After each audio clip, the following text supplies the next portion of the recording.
Alright, in Vegas, rolling down the strip. Place has been pretty insane so far. Everything seems like a freaking scam. Everybody I talk to wants to sell me something, give me something, or then if they even talk to me, then they want to charge me. So it's been pretty interesting on this trip. But let's just see what else the place has got to offer. Someday travelers, this is Vegas, baby. I'm gonna give you 5 things this little southern boy took away from his little Vegas trip. Although this place is nothing but beautiful and the excitement everywhere you go, you kind of got to be careful to get ready to get nickeled and dimed at every little turn. These young ladies right here, they were able to get $20 from me a piece just for this small little interaction right here. And then earlier in the day, I actually got conned out of about 40 bucks a piece for the exact same similar situation. It's just, you got to be careful. They're here to take your money and they're there to get it any way they can. And they'll tell you at first, hey, whatever donation you would like to give, whatever donation. And then you jump up, you get the picture, or you get them to pose like this, do any little picture for you. And then they tell you, oh yeah, it's $40 a piece. And you're like, huh, what about any donation? Nope, 40 bucks a piece. Goes to show you really can't do anything in Vegas. I don't know if it's quite like Italy or whatnot, but hey, cruising down the love canals. Now look, the second thing I need to tell you guys about is just the customer service out here. Now I did have some good, but there was a lot lacking. There was a lot of wait times and a lot of hard just to get through and get good customer service. But I had a feeling that they were short on staff just about everywhere I went. Besides Hell's Kitchen, that place, first class all the way through. Now the third thing I want to warn you guys about is the shows. When I went here, I was so excited to go see the shows and get involved in everything, and I was just a solo traveler.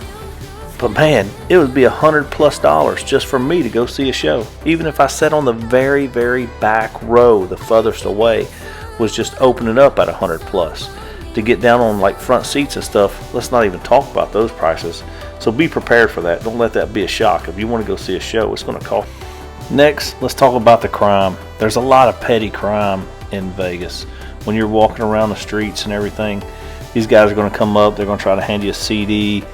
Don't take anything, because the next thing you know, you're going to be given $5-10. I don't even say 5, it's going to be a $10 minimum for their autograph, for their signature, or whatever it is they're wanting to put in your hand. I also noticed that a lot of guys would come up and give me a card, and they were wanting to tell me about a party, and there's always a next party and a great big thing. I didn't attend any of those parties, but I heard it was actually a lot of the younger people were going to the parties, more like the raves and stuff like that's what it was reminding me of, but wasn't my cup of tea. I had more fun just walking around, checking things out, looking at everything. So the last thing I'm going to tell you about Vegas, you know what Vegas is about. Vegas is about going and just having a great experience, and what goes on in Vegas stays in Vegas, right? But just keep your head on a swivel. Know what you're doing with your money. They're banking on you to have too much to drink and just throwing your money away every which little turn. But go, enjoy Vegas, but keep your head on a swivel and know what's going on at all times. Just beware. Vegas is only there for one thing, and that's to get the money out of your pocket, but also to let you have an amazing experience. Caesar's Palace, first time out here. We're just going to say confusing at best. Get ready, and I'm going to try to guide you through some of the hysteria. It's confusing at chaos everywhere, but amazing. Beautiful. Food's been great. We're going to do Chef Gordon's place, a bunch of other stuff, but Caesar's Palace, first trust, crazy chaos and insane. Someday travelers, subscribe and help me grow, and let's watch and let's see how much better my videos can get over this next year of travels. A lot of fun places going, but let's go jump on a helicopter now and go tour the Grand Canyon. Vegas is winding down, baby. Vegas is winding down to the walkout. We're heading to the Grand Canyon tour this morning though. Looking forward to that helicopter ride through the canyon, land, get to climb around, but check out this place. Still pretty amazing up in here.